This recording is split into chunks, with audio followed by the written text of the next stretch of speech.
Hi again, this is Kim Alter and welcome back to Design Thinking for Social Innovation. In this fourth week, we're going to learn about the define and ideate steps in the design thinking process. In this lecture, we will cover how to analyze and define a social problem, how to create a problem tree, and how to come up with ideas for a solution to a problem. Now here's an example from my work. First, we were interested in the broader problem of poverty affecting women in the North Indian state of Uttar Pradesh. We knew we needed to narrow the problem beyond geography and gender. And because there are so many contributors to poverty, the goal of eradicating poverty, while noble, was far too lofty for us to realistically address. So we segmented our target group farther to focus on 4 women single heads of households living in rural parts of Uttar Pradesh. Next, we needed to learn more from our target in order to define a tangible problem that we could work on. Our target group told us that their biggest problem was illness, specifically diarrhea.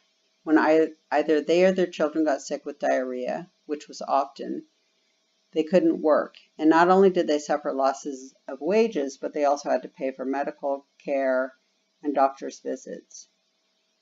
And if a family member died, then of course there were additional costs. So now we had a meaty problem that we could dig into, that of diarrheal disease. This diagram is called a problem tree. The middle, or the trunk, is the problem, diarrheal disease.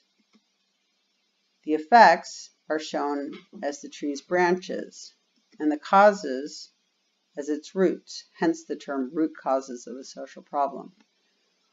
Often what we first see are the effects of a problem. So for example, people living on the streets, air pollution, mass shootings, and in our case, poverty in rural India.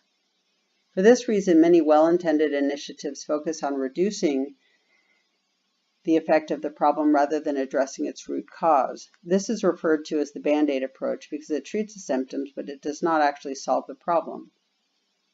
As social entrepreneurs, our goal is to solve social problems. That's why it's so important to map the root causes before thinking about solutions. So in our work, as we listed the root causes of diarrheal disease, we noticed something interesting. The main problem could be isolated to contaminated water. We knew that bottled water was available and sold in the village. We saw that many shops carried Kinley, a relatively expensive brand of bottled water owned by Coca-Cola Company. We also learned from spending time with our target group that they didn't use bottled water. We noticed that they drew water from ponds, streams, and village wells for drinking, cooking, and bathing. They resoundingly told us that they don't use bottled water or treated water because it's too expensive. Many women we talked to didn't understand that the water they were drinking was making them sick, and others said that they only used water from government wells, which they believed was safe for drinking, but in reality was not.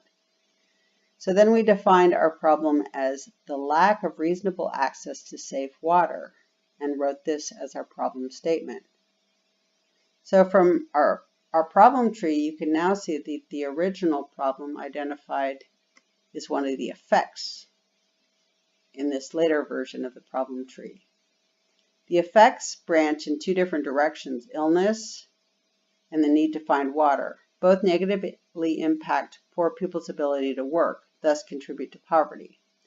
Our target, single women heads of households, led us to the problem pathway through diarrheal disease. However, we might have identified a different group who told us they were poor because they had to spend a lot of time and money finding safe drinking water every day. Now look at the causes. Poor infrastructure, ignorance, no provider for safe drinking water, and their underlying causes. The problem tree gives us a starting place to think about solutions. And given the root causes, some of the solutions could be education and awareness programs, public health campaigns, building new public infrastructure, or providing low-cost drinking water. This is the one we decided to focus on. So here is an example of a solution to our problem. It's a community-run water treatment plant which uses reverse osmosis to purify water from a contaminated pond in a village. 12 liters of water cells at a price affordable to even the poorest people, yet covers the operating costs of the water treatment plant. So for purposes of comparison, Kinley water costs 30 rupees per liter, and this water costs 2 rupees for 12 liters. The treatment plant is a joint venture between a development organization and the local community. They shared building and startup costs.